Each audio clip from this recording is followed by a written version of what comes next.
Doreen believed that even the most profoundly deaf child had some residual hearing that you could coax out, that child could learn to talk by listening.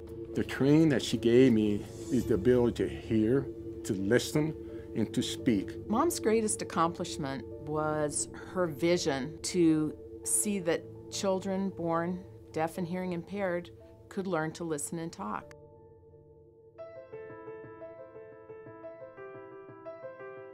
As strong and enduring as the Rocky Mountains they stood beside, as visionary as the views of the Grand Plains they looked across, the women inducted into the Colorado Women's Hall of Fame are trailblazers whose work has improved and enriched our lives. They are teachers, scientists, ranchers, leaders in business, education, religion, and the arts. Women who have been recognized for their many contributions to our state, our country, and the world. I'm Renelda Muse, and these are the stories of great Colorado women. A deaf baby today does not have to live in a silent world. First time I met Doreen, it's like yesterday. She had the biggest smile. She radiated a lot of confidence, and she was very encouraging. And she had that passion that she wanted me to be successful, that she believed in me. Before Miss Pollack, I started with a body ache when I was 3.5 years old, and she noticed I couldn't hear through my right ears. We found that 95% of the children who had been labeled deaf did in fact possess some usable hearing and could be taught to use that hearing to learn speech and language with the aid of the modern hearing aids, even in the first month of life.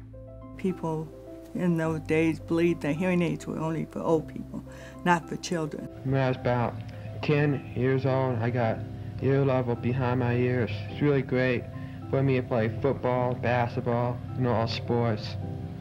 Doreen believed that even the most profoundly deaf child had some residual hearing that you could coax out.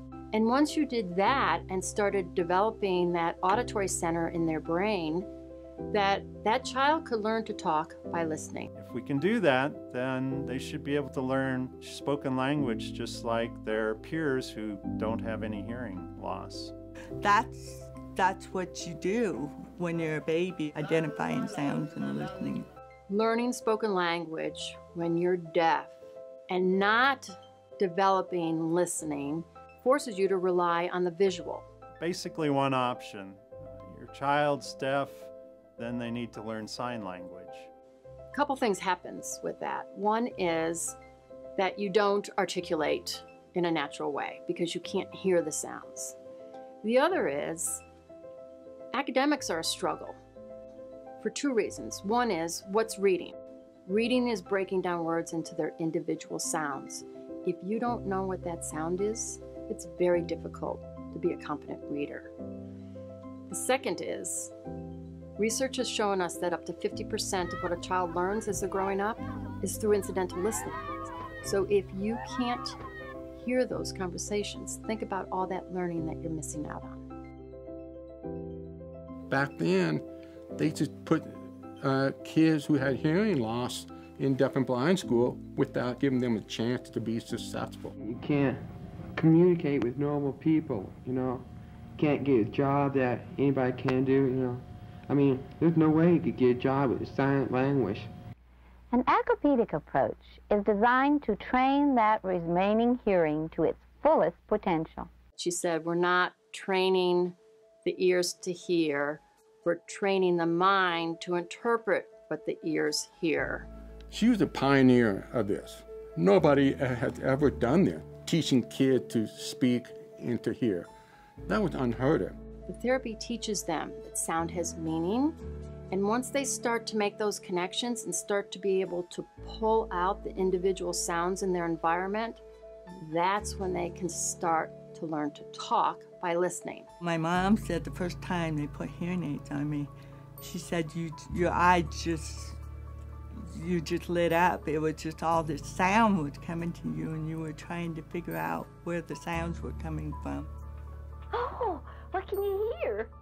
And she also helped the parents so much too, to give them the confidence that they needed to work with that child. Well, I think my parents and my whole family, my relatives and everything, I don't know what, but they just helped me the whole way through. I came home, spent time with my mom and my dad to go over vocabulary words, different teaching that Doreen had equipped my parents to do.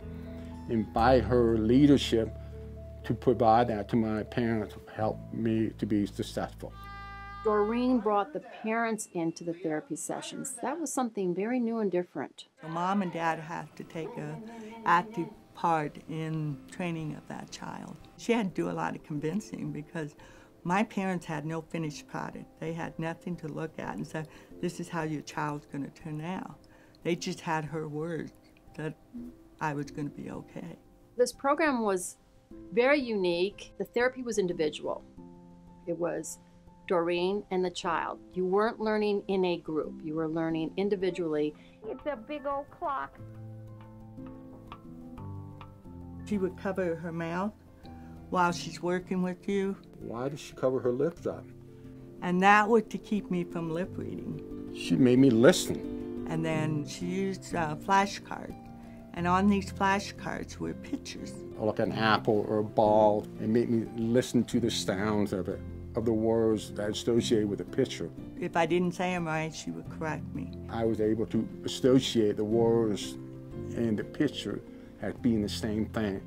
And after that, then I was able to put sentences together. And that way I could communicate that way.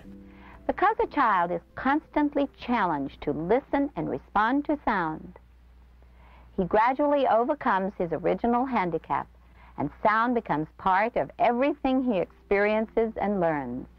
Then Doreen took it another step and said, these children need to be in mainstream environments. I want to make sure that everything that they're hearing is good sound. And so what better way than in a classroom or in activities with typical hearing children. At the time, the hearing impaired child was never seen in public school.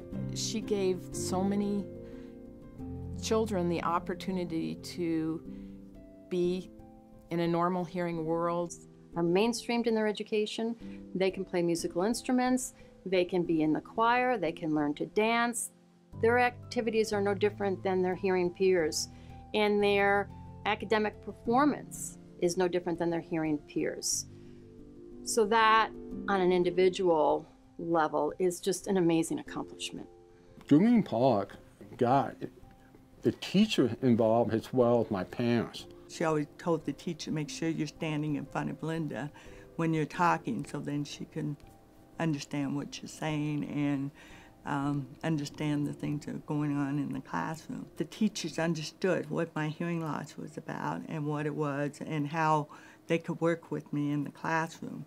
And so this opened up a whole new world for the child. You know, for the first time, children could listen and talk and be in a regular classroom.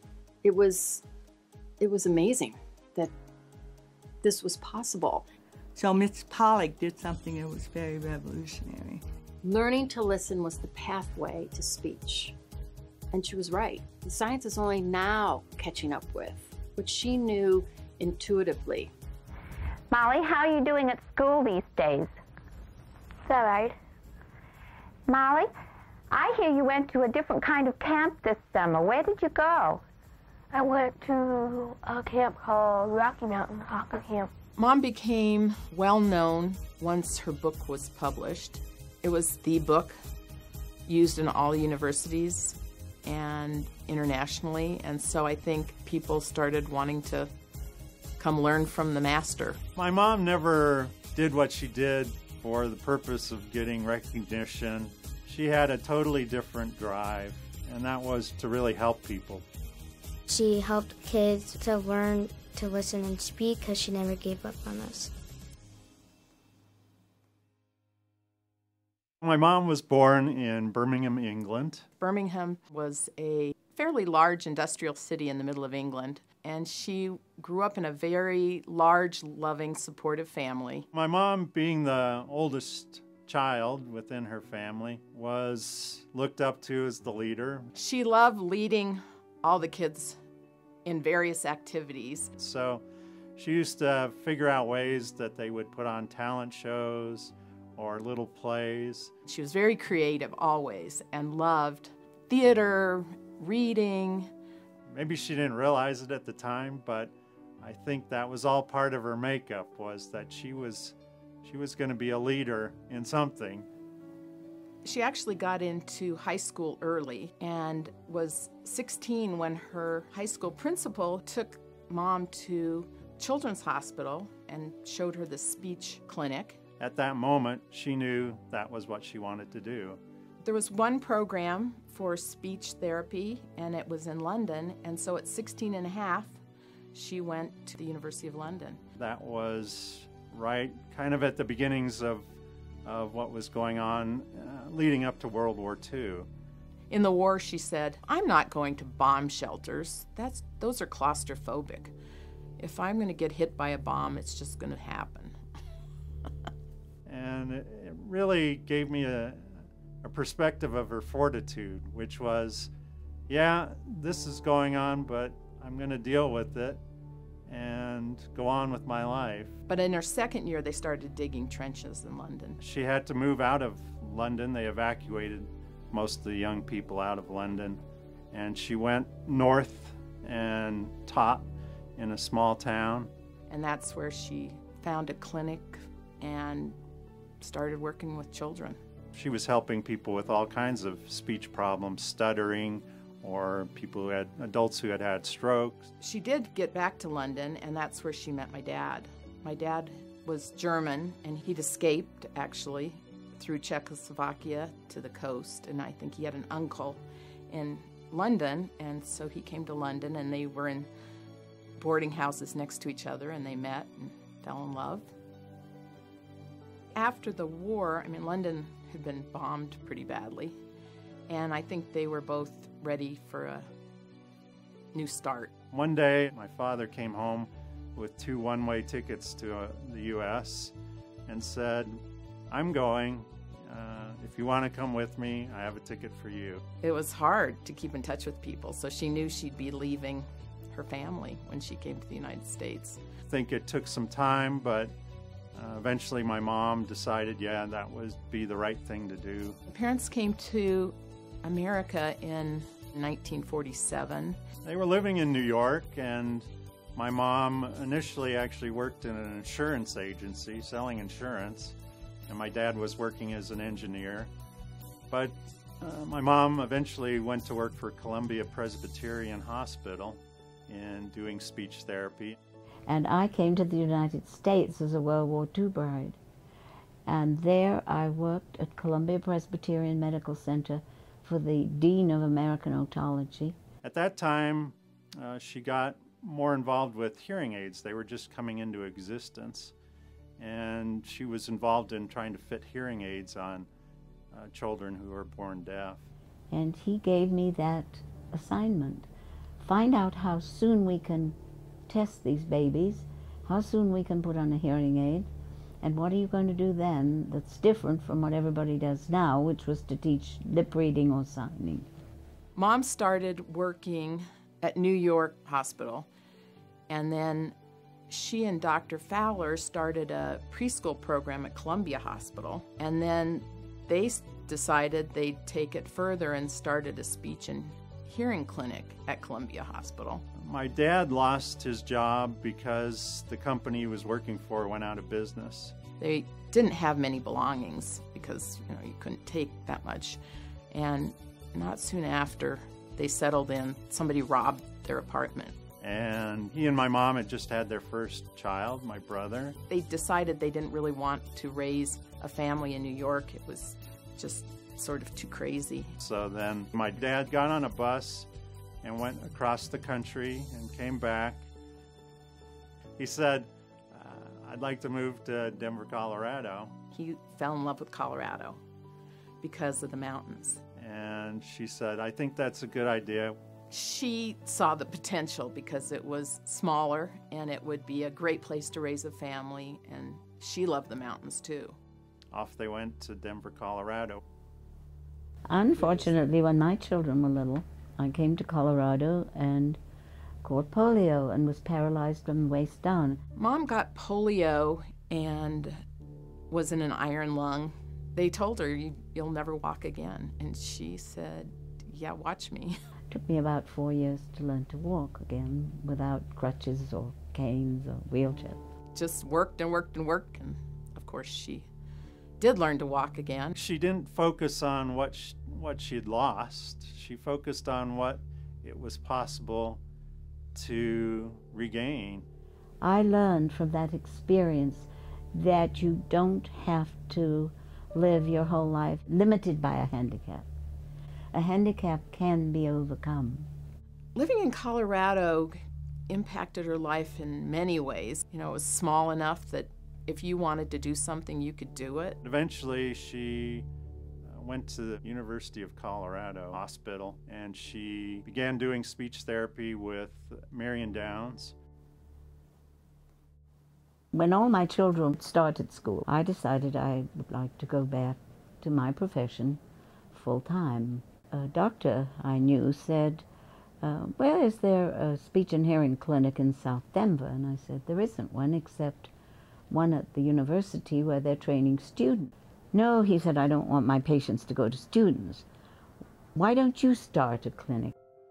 Eventually, she decided to go out on her own, and she ended up at Porter Memorial Hospital and convinced them to let her open a clinic.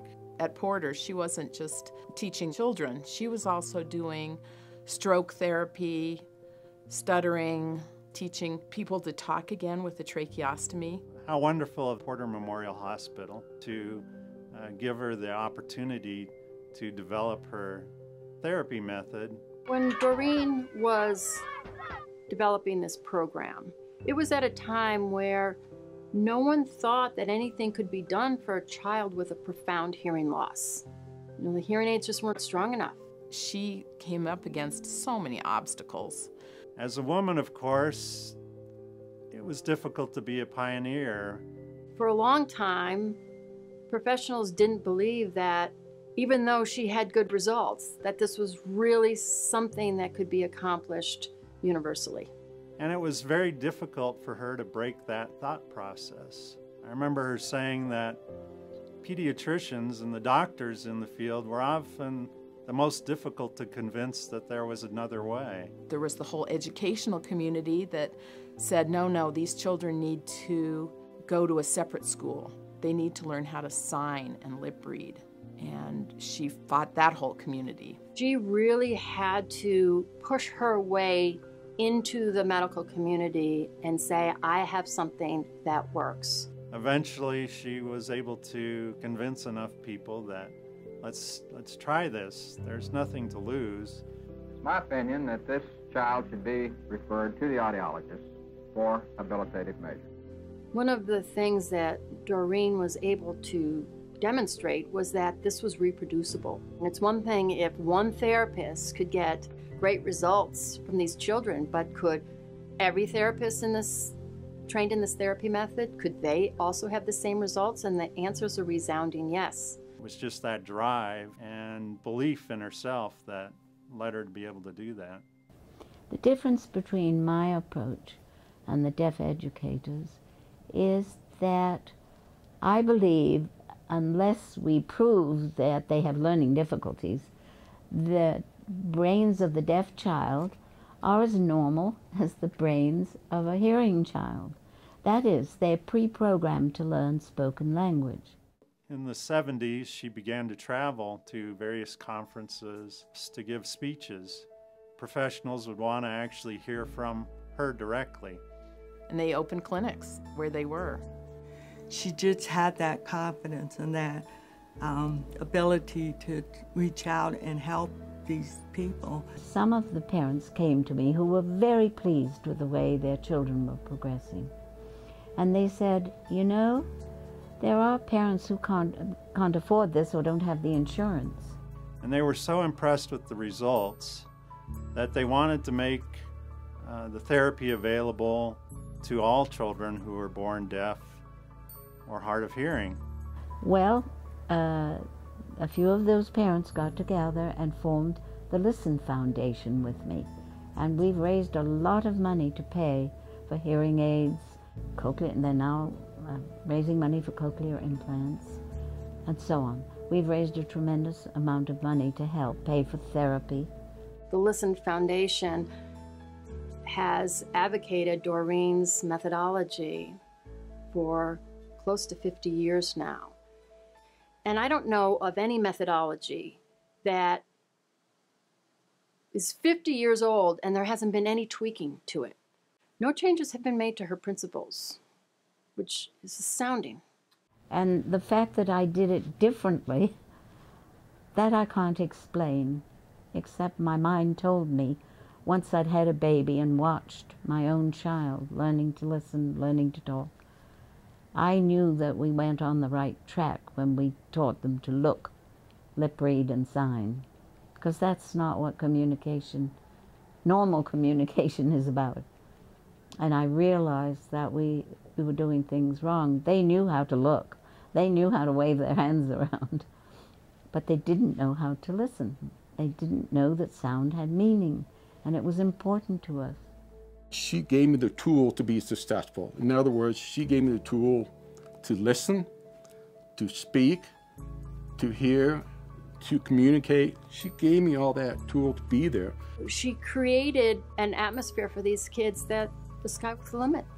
She was a pioneer in her vision of what she wanted for the deaf children, deaf and hearing impaired children.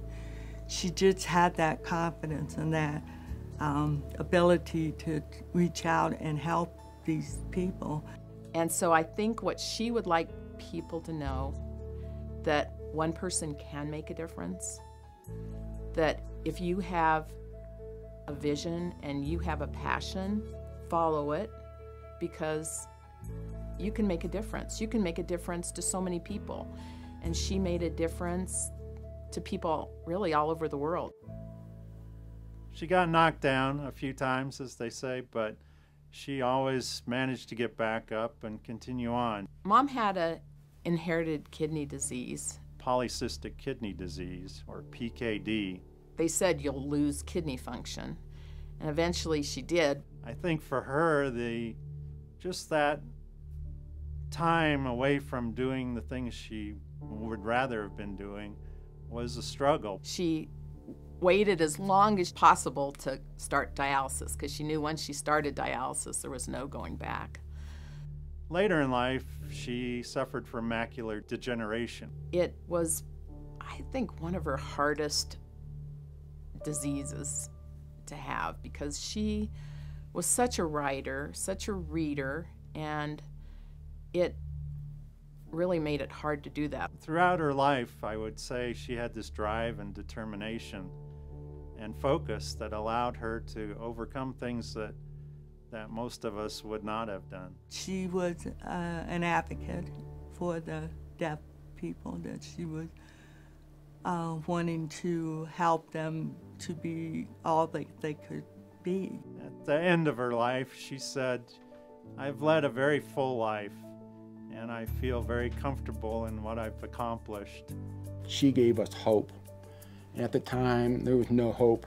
My mom's greatest accomplishment would be that she was able to teach this method to other professionals in her field and really allow all these children who were born deaf or hard of hearing to learn to use listening and spoken language. She believed that she could do it, and she believed in herself. Today, there are approximately 36 countries that have certified auditory-verbal therapists, now known as listening and spoken language therapists, that have received the certification to provide this therapy. So you asked me what her legacy would be? I would say teaching children to listen and speak, to be integrated into society today. And I could actually really talk with my family and communicate, and so I could understand other people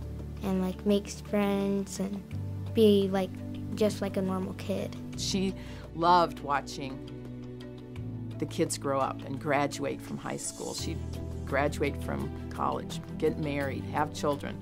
She has pictures and cards from all the life cycles of all her students. She saw a situation where she thought people were being treated differently because of something, a characteristic, not a handicap, but a characteristic, which was that they had hearing loss. And she believed that you didn't need to treat them differently. You just needed to give them different tools and provide maybe a different way of teaching them, and they could grow up to function just like anyone else. The number of children that have benefited from this therapy is in the tens of thousands at this point. I took so much credit for the success I had in my life. But you know what? All that credit really deserved to go to Doreen Pollack. She made me successful today. She was like my second mom. And I wanted to give back to her what she did for me. She was my speech therapist, and she also was my friend. When I grow up, I want to be either like a therapist or audiologist. Oh, I love that lady. I mean, she's a gold. She had heart of gold, and I would do anything for her. I would give her a big thank you and thank her for making my life so normal.